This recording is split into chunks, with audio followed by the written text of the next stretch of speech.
I'm talking today to Emma Wells. Emma is a UK nutritionist. Hi, Emma. How are you?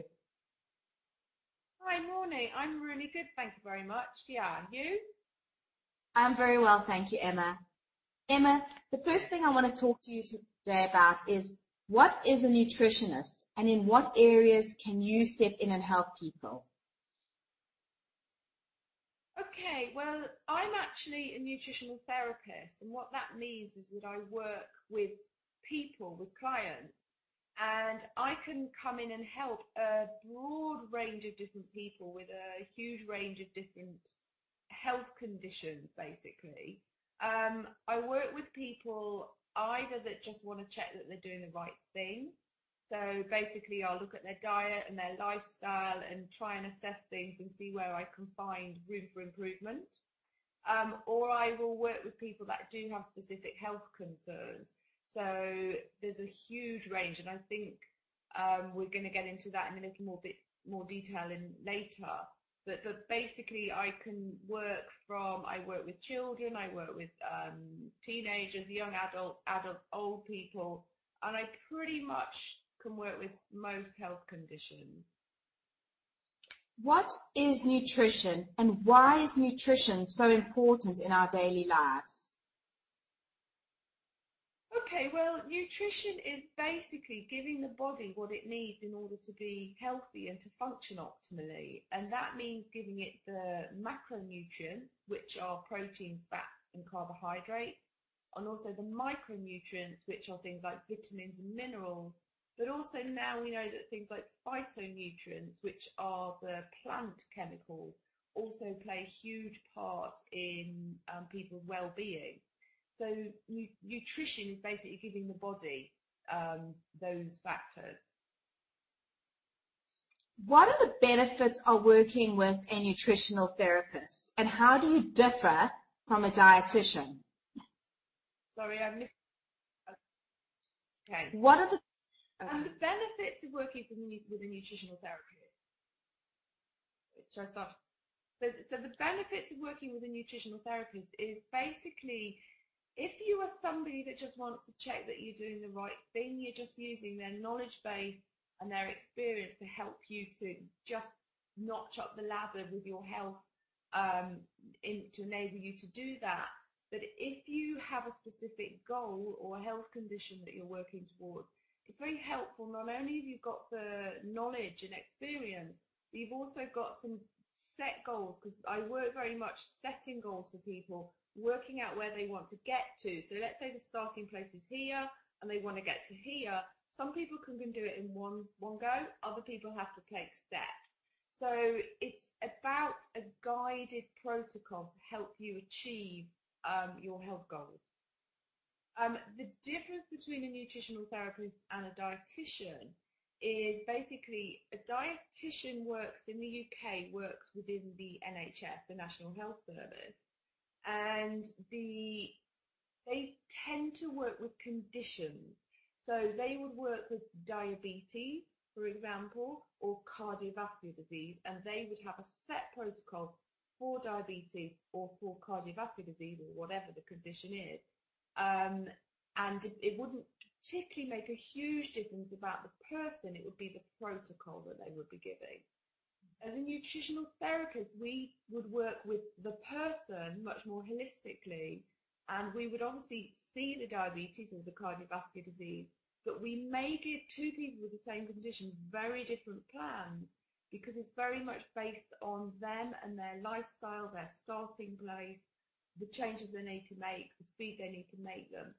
We also use supplements. Dietitians don't tend to do that. So we will use supplements to just speed things up, to support the system and to get you in an optimal place more easily. Talk me through the process of working with a client and what somebody can expect.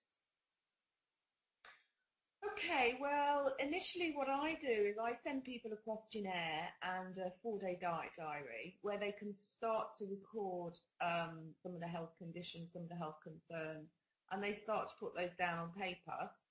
And that also is really good because it gets the mind working and it clarifies things for people to work out what they kind of want to deal with. And they also do a 4-day diet diary, which many people say is really enlightening. Before they've even walked in the door, they actually learn a lot from looking at what they've eaten for 4 days and drank for 4 days. So when they come in, we sit down and I generally spend an hour with people, and basically we go through the questionnaire, and I will just clarify things, really, really work out exactly what the person wants to do, what their goals are, and ask them a lot of questions based on the questionnaire and based on what they're telling me. Then I spend about a third of the time explaining to somebody what I think's happening, the links between what they're experiencing, their symptoms, their lifestyle, the different, the dietary factors and the different nutrients that are involved in whatever it is they're experiencing. And then we work together to make a plan. So I make suggestions about, well, at the moment you're doing this 5 times a day, you now understand why that's potentially detrimental. We need to reduce it. Instead of this, you could do this. So how about we reduce it to once a day? And they say, yes, I can, or no, I can't. And so we end up with a plan that's really achievable for somebody, but it's still going to move them in the right direction for their kind of health concerns. I also, personally, I use paperwork. So people go away with a written report, so it's really clear for them. So on this one, we have on this side, we write, what their concerns are, and here we write what they're going to do. But I also have a range of other paperwork that I use, so that people do go away with specific goals. They understand why. They have handouts that explain everything, so that because I think for the majority of people, they can't make changes unless they understand why they're doing it. And it's really important that they become empowered and understand the changes that they're making and feel motivated to make those changes. So generally, that would be a first consultation. They have a follow-up generally after a month, and the number of follow-ups really depends where their starting place is, where they want to get to, and how motivated they are to make those changes and how able they are. So it's different. Different clients are all very, very different. So. Tell me a little bit about the emotional reasons for eating and how you deal with that when you come across that.